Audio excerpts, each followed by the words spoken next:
Hello students, welcome back to my channel, your channel Puneet sir की पाठशाला। और आज लेके आ गया हूं क्लास 9 का चैप्टर नंबर 1 का एक और नया वीडियो। आई गेस तीसरा लेक्चर होगा ये वाला।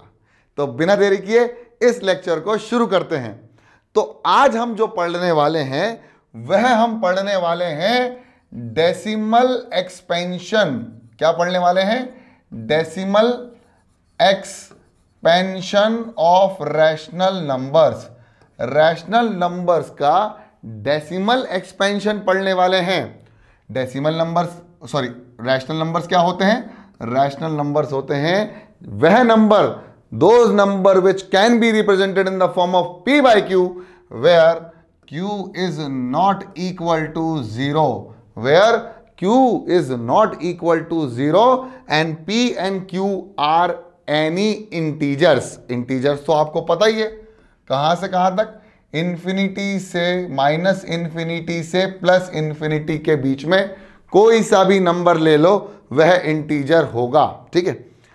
अब जैसे वो हमारा जो नेगेटिव नेचुरल नंबर्स होते हैं और पॉजिटिव नेचुरल नंबर, तो ये ध्यान रखना, इंटीजर 4/3 नहीं होगा। 4/3 या 3/4 कोई इंटीजर नहीं होगा। पॉजिटिव और negative natural numbers plus including 0 integer होते हैं, लेकिन q की वैल्यू 0 के बराबर नहीं होगी। p की वैल्यू कुछ भी हो सकती है। तो रैशनल नंबर, अब उन्हीं रैशनल नंबर्स का हम डेसिमल एक्सपेंशन सीखने वाले हैं। क्यों सीखने वाले हैं तो बता देता हूं। इन्हीं डेसिमल एक्सपेंशन से आपको एक बहुत खूबसूरत सी चीज समझ में आएगी, जो कि है टाइप्स ऑफ रैशनल नंबर। यानी रैशनल नंबर के टाइप्स आपको समझ में आ जाएंगे अगर आपको डेसिमल एक्सपेंशन समझ में आ जाएगा। अब बहुत सारे बच्चे सोच रहे होंगे क्या है ये डेसिमल एक्सपेंशन सर? तो बेटा बता देता हूं। डेसिमल एक्सपेंशन, मान लीजिए आपने दो नंबर को डिवाइड करना है। जैसे आपने कहा 4/5, आपने इन दोनों नंबर को डिवाइड करना है, यानी 4 को डिवाइड करना है 5 से, यानी 5 आएगा यहां पर और 4 आएगा यहां पर। तो जब मैं डिवाइड करने गया तो क्या आया? 5 पॉइंट लगाया और यहां 0 लगा दिया। 5 8 जार कितना हो गया? 40, और ये हो गया खत्म। यानी मैं कह सकता हूं कि 4/5 will be equal to 0.8। Is it clear to all of you? मतलब ये हुआ कि डेसिमल एक्सपेंशन किसी भी रैशनल नंबर का जो पॉइंट में आंसर आता है डिवाइड करने पर, वो तो डिवीजन, नॉर्मल डिवीजन तो आपको आता ही होगा। ठीक है। जैसे अगर एक और नंबर ले लेते हैं, जैसे हमने लिखा 1/8 कर दिया, फॉर एग्जाम्पल हमने कर दिया 1/8। तो 1/8 को डिवाइड करना है, यानी 1 को 8 से डिवाइड करना है। पॉइंट लगाया 0, 8 2 जार, सर 8 1 जा 8, कितना आया 2, कितना उतारा पॉइंट लगा हुआ है तो 0 लगा दिया। 8 2 जार 16, तो कितना आया? 16 का आया 4, फिर पॉइंट लगा हुआ 0। 8 5 जा 40, आंसर कितना आया? रिमाइंडर कितना आया? 0। इसका मतलब ये हुआ कि 1/8 कैन बी रिटन है 0.125। समझ में आया? इसी को बोलते हैं रैशनल नंबर का डेसिमल एक्सपेंशन। ठीक है। तो अब आप लोग से निवेदन है कि आप लोग इन क्वेश्चंस को ट्राई करें। कौन कौन से क्वेश्चंस? बेटा आपको करना है 10/3, फिर करना है आपको 7/8 और 3/9। 3/9 को आप सिंपलेस्ट फॉर्म में लिखकर भी कर सकते हो ट्राई। तो सबसे पहले मैं आप लोग इस वीडियो को पॉज करके खुद से ट्राई करो डेसिमल एक्सपेंशन कैसे फाइंड आउट करते हैं। हालांकि जिनने पॉज करके कर लिया है, अब मैं उनके लिए ये वाला सॉल्व करके दिखा रहा हूं।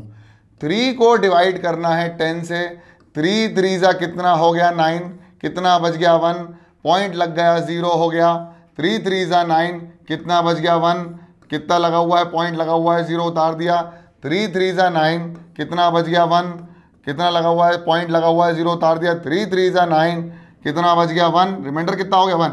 मतलब ये वाली जो सीरीज है ना, ये कभी एंड नहीं होने वाली, कभी भी एंड नहीं होने वाली। ये आगे निरंतर इन्फिनिटी तक बढ़ती रहेगी। अगला क्वेश्चन करते हैं। क्वेश्चन है 8 को 7 से डिवाइड करना है, तो हम लगा देंगे ऑलरेडी पॉइंट लगा देंगे, फिर 0 उतार देंगे, फिर 8 का पहाड़ा पढ़ देंगे, 8 का टेबल पढ़ देंगे। 8 8 जा 64, तो आ गया 8 8 जा 64, कितना बच गया? 6, फिर पॉइंट लगा हुआ है 0 उतार दिया। 8 7 जा 56, कितना बच गया? 4, कितना उतार दिया? 4, पॉइंट लगा दिया 0। 48 5 जा 40, कितना बच गया? सर 0 बच गया। इसका मतलब यह हुआ कि 7/8 can be written as 0.875 as a decimal expansion, और यहां पर 10/3 जो है वो हम लिख सकते थे 3.333 और आगे तक जा रहा है, तो इसकी गाड़ी को आगे तक जाने दो, कोई दिक्कत नहीं है, इसमें डॉट डॉट डॉट लगा दो, कोई दिक्कत नहीं। अगला क्वेश्चन है 3/9, तो 3/9 को पहले सिंपलेस्ट फॉर्म में ले आता हूं, 3 1 3, 3 3 9। अब मुझे डिवाइड करना है 1 को 3 से, पॉइंट लगा दिया, 0 उतार दिया, 3 3 9। अरे बाप रे, ये तो वापस वही वाला सवाल आ गया लगता है, वैसे ही सवाल आ गया, और ये आ गया 3 3 9, तो कितना बच गया, फिर से बच गया 1।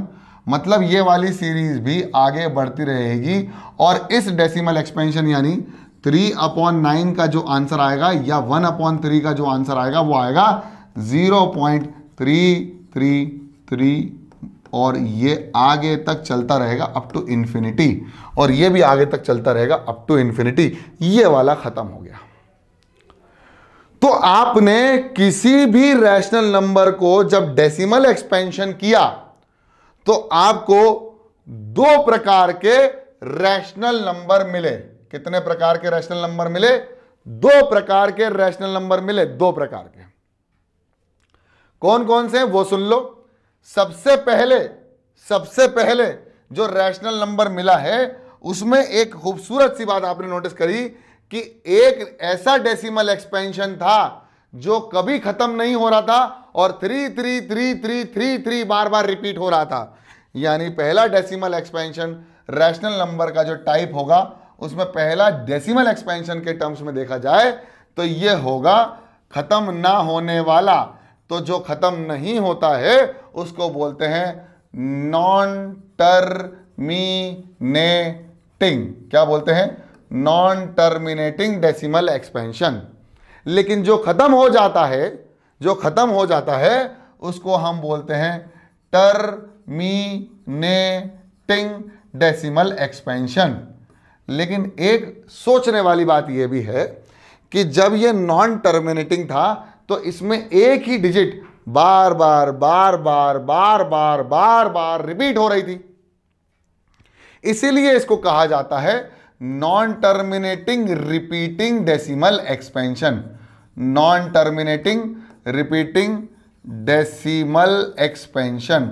Non terminating repeating decimal expansion. Non terminating repeating decimal expansion.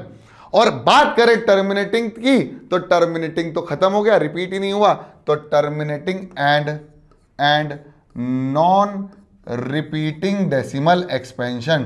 Terminating and non repeating decimal expansion. एक था नॉन टर्मिनेटिंग रिपीटिंग जिसमें एग्जाम्पल के तौर पे समझ आ जाए तो क्या हो सकता है सर? एग्जाम्पल होगा 0.3333 और आगे बढ़ता जाएगा, या फिर मैं कहूं 3.3333 और ये भी आगे बढ़ता जाएगा। टर्मिनेटिंग नॉन रिपीटिंग का एग्जाम्पल अभी आपने देखा, इसके पहले जो मैंने डेसिमल एक्सपेंशन निकाला था 0.875। क्या था? 0.875 या मैं कहूं 0.12। जितने भी डेसिमल एक्सपेंशन टर्मिनेटिंग होंगे वह और नॉन रिपीटिंग होंगे, मतलब रिपीट नहीं होंगे, तो उनको हम डायरेक्टली लिख सकते हैं ऐसे।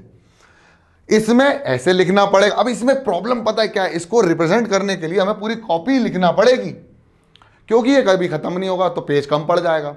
तो इसको लिखने का एक तरीका निकाल दिया, उस तरीके को बोलते हैं बार। अब देखो कैसे।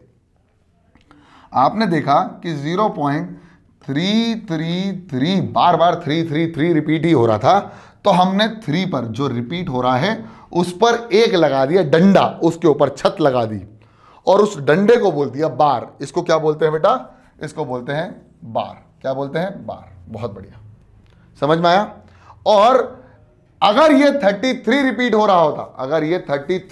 रहा होता, तो मैं आपको बताना चाहता हूं कि 33 अगर रिपीट हो रहा होता तो मुझे 0.33 पर बार लगाना पड़ता। यानी 33 यानी दो डिजिट एक साथ रिपीट हो रही हैं। अब अगर आपने बोल दिया 777 रिपीट हो रहा है तो 7 7 और 7 पे बार लगा दो, तो इसका मतलब यह है कि सिर्फ 7 रिपीट हो रहा है। तो कितने, दो प्रकार के आपको रैशनल नंबर मिल गए। रैशनल नंबर कैसे मिले? जब हमने इनका क्या किया, इनका हमने किया डेसिमल एक्सपेंशन, तब जाके हमको रैशनल नंबर दो प्रकार के मिले, जो थे नॉन टर्मिनेटिंग रिपीटिंग, जो टर्मिनेट नहीं हो रहे थे, खत्म नहीं हो रहे थे, लेकिन रिपीट होते जा रहे थे, और एक था टर्मिनेटिंग एंड नॉन रिपीटिंग, मतलब टर्मिनेट हो गए तो रिपीट भी नहीं हुए। चलिए तो नेक्स्ट पेज लेते हैं और अब समझते हैं इन डेसिमल एक्सपेंशन को और खूबसूरती से। मान लीजिए आपके पास एक नंबर है 1/7। क्या है आपके पास? 1/7। तो क्या आप बता सकते हैं, क्या आप बता सकते हैं कि ये कैसा डेसिमल एक्सपेंशन होगा, कैसा डेसिमल एक्सपेंशन होगा? सिर्फ देख के बताना है आपको, सिर्फ देख के बताना है कि क्या ये टर्मिनेटिंग डेसिमल एक्सपेंशन होगा, क्या ये टर्मिनेटिंग डेसिमल एक्सपेंशन होगा, या फिर ये नॉन टर्मिनेटिंग डेसिमल एक्सपेंशन होगा। देख के बताना बेटा, सिर्फ देख के बताना है कि ये टर्मिनेटिंग होगा या नॉन टर्मिनेटिंग होगा। अगर वो टर्मिनेटिंग होगा तो नॉन रिपीटिंग होगा, नॉन टर्मिनेटिंग होगा तो रिपीटिंग होगा। या मैंने कहा 1/5 या 7/5, मान लीजिए 7/5, तो ये कैसा डेसिमल एक्सपेंशन होगा। अगर मैंने कह दिया 1/3 या मैंने कर दिया 8/3 या 8/6 कर दिया, तो आप कैसे देखकर बता सकते हो? अभी आपको डेसिमल एक्सपेंशन निकालने में तो समय लगेगा। मान लीजिए आपने डिवाइड करके देखा 8 और ये 3, अब आपने सोच लिया सर जिसके नीचे 3 आ रहा है ना, वह सब नॉन टर्मिनेटिंग में होंगे। अब एक बात बता दो बेटा, एक बात बता दो, 3/15, अब बताओ डेसिमल एक्सपेंशन। या मैं कहूँ 12/3 डेसिमल एक्सपेंशन, तो आपको इसको सॉल्व करना पड़ेगा। 3 1 3, 3 4 12, सर टर्मिनेटिंग नॉन रिपीटिंग, 3 1 3, 3 5 15, 1/5। अब 1/5 आ गया तो करके देखना पड़ेगा, लेकिन मैं आपको बता सकता हूं कि ये नॉन टर्मिनेटिंग या टर्मिनेटिंग कौन सा होगा। 1/5 एक्चुअली टर्मिनेटिंग होगा। अब 8/3 चेक कर लेते हैं, तो इसको करके देखते हैं। वैसे मैं बता देता हूं कि 8/3 एक नॉन टर्मिनेटिंग डेसिमल एक्सपेंशन बनेगा। चलो करके देखते हैं। 3 2 6, कितना बचा? 2 बच गया, बहुत बढ़िया, पॉइंट लगाया, 0 लगा दिया। 3 6 18, कितना बचा? 2 बच गया। अरे बाप रे सर, हो गई शुरुआत। 3 6 18, सर वापस शुरुआत हो गई, वही होने वाला है और ये आगे तक बढ़ने वाला है और रिपीट हो रहा है 2.66 और 6, यानी 6 पर बार लग जाएगा, एक 6 पर बार लगेगा। इसका मतलब यह हुआ कि 8/3 जो है वो एक नॉन टर्मिनेटिंग डेसिमल एक्सपेंशन है। लेकिन आप देख के कैसे बता पाओगे, ये सबसे इंपॉर्टेंट बात है। तो मैं बता देता हूं कि इसका राज जो छुपा हुआ है वो इनके डिनोमिनेटर्स में छुपा हुआ है। जैसे आपने सुना होगा रैशनल नंबर P/Q के फॉर्म में लिखा जाता है, तो P जो होता है उसको हम बोलते हैं न्यूमरेटर। क्या बोलते हैं? न्यूमरेटर। और जो Q होता है वो होता है डिनोमिनेटर। अब बस इतना याद रखना आपको कि आप सिर्फ चेक देख कर बता सकते हो। मान लीजिए आपने कहा कि आपने लिखा कि भाई 7/5 कैसा डेसिमल एक्सपेंशन होगा, टर्मिनेटिंग या नॉन टर्मिनेटिंग। तो सिर्फ आपको क्या नोटिस करना है वो सुन लो। आपको सिर्फ इनके डिनोमिनेटर्स, हाँ एक चीज ध्यान रखना कि पहले इसको सिंपलेस्ट फॉर्म में लेके आ जाना। सिंपलेस्ट फॉर्म में मतलब कि ये फर्दर डिविजिबल पॉसिबल ना हो, इनका डिवीजन पॉसिबल ना हो। जैसे आपने लिख दिया 3/9, तो ये सिंपलेस्ट फॉर्म नहीं है। 3 1 3, 3 3 9, यानी 1/3 is the simplest form of this rational number. ठीक है, 3/9 is also a rational number, 1/3 is also a rational number which is equivalent to 3/9, जो कि 3/9 के बराबर होगा। बहुत बढ़िया सर, क्या बात है। इसका मतलब 7/5 एक सिंपलेस्ट फॉर्म में है, जो कि इन दोनों के कोई कॉमन फैक्टर्स नहीं आ रहे हैं। अब आपको क्या करना है, डिनोमिनेटर चेक करना है। और अगर डिनोमिनेटर 2 की पावर n या फिर 5 की पावर n के टर्म्स में होता है, इन टर्म्स ऑफ 2 की पावर n या 5 की पावर n, या दोनों के साथ एक साथ भी आ जाए तो कोई दिक्कत नहीं है। यानी 5 की पावर n में हो या 2 की पावर n में हो या दोनों में हो, इसके अलावा अगर कोई टर्म आ जाती है या इसके अलावा कोई और नंबर आ जाता है, मैंने कहा 4 से इट इज 6, मैंने कहा 3, मैंने कहा 7, अगर इन दोनों के अलावा इन दोनों, अब आपने कहा सर 4 आ गया तो, अगर नीचे 4 आ गया तो मैंने कहा ना इसको सिंपलेस्ट फॉर्म, इसको प्राइम फैक्टराइज करो तो आएगा 2 की पावर 2, एक्सपेंशन करो इसका एक्सपेंड करो, 4 4 करो, 2 2 जा 4, 2 1 जा 2। तो जब इसको पावर के टर्म्स यानी एक्सपोनेंट के टर्म्स में लिखेंगे तो हम 4 को 2 की पावर 2 लिख सकते हैं, यानी 2 की पावर n के टर्म्स में आ गया। अगर ऐसा होता है तो 100% वह डेसिमल एक्सपेंशन जो होगा वो टर्मिनेटिंग डेसिमल एक्सपेंशन होगा। अगर ऐसा नहीं होता है यानी कोई नंबर के नीचे 2 की पावर n या 5 की पावर n के टर्म्स के अलावा कोई दूसरे प्राइम नंबर्स होते हैं, जैसे आपने लिखा 1/18, बहुत बढ़िया। तो 18 को पहले सॉल्व करके देख लो, कैसे प्राइम फैक्टर्स निकालो, 2 9 जा 18, 2 9 जा 18, 3 3 जा 9 और 3 1 जा 3। तो देखो 2 की पावर 1 तो है लेकिन इसके साथ 3 की पावर 2 भी है, यानी 2 के टर्म्स में तो आ गया लेकिन 3 भी एक्स्ट्रा आ गया। 5 होता तो चलता। इसका मतलब ये डेसिमल एक्सपेंशन, ये 1/18 का जो डेसिमल एक्सपेंशन आएगा वो एक नॉन टर्मिनेटिंग डेसिमल एक्सपेंशन आएगा। कैसा आएगा? एक नॉन टर्मिनेटिंग डेसिमल एक्सपेंशन आएगा। मेरे प्यारे खूबसूरत से बच्चों, समझ में आ गया आज? तो आज इतना ही करते हैं और मेरे ख्याल से आपको पूरी चीज़ें क्लियर हो चुकी हैं। तो यहाँ पर हमारा सबसे पहला था कि भाई हमने डेसिमल एक्सपेंशन समझा। डेसिमल एक्सपेंशन के बाद हमने समझा कि कितने प्रकार के हमारे पास रैशनल नंबर होते हैं, 2 प्रकार के, टर्मिनेटिंग और नॉन टर्मिनेटिंग। जो नॉन टर्मिनेटिंग होंगे वो रिपीटिंग होंगे और जो नॉन टर्मिनेटिंग होंगे वो नॉन रिपीटिंग होंगे। तो देखो terminating, non repeating, non terminating, repeating, इसको एग्जाम्पल के तौर पर भी समझा। और फिर हमने समझा कि कैसे देख के बता सकते हो कि कौन सा नंबर टर्मिनेटिंग होगा या कौन सा नंबर नॉन टर्मिनेटिंग होगा। ठीक है, तो आई होप आपको ये लेक्चर समझ में आया। लेक्चर समझ में आया तो पसंद आया तो लाइक कर दो, चैनल में नए हो तो सब्सक्राइब कर दो और शेयर कर दो इसको, जितना शेयर कर सकते हो, और मुझे मोटिवेट करते रहो ताकि मैं भी आपको मोटिवेट करता रहूं। तब तक के लिए पढ़ते रहो, बढ़ते रहो, देखते रहो पुनीत सर की पाठशाला। जय हिंद।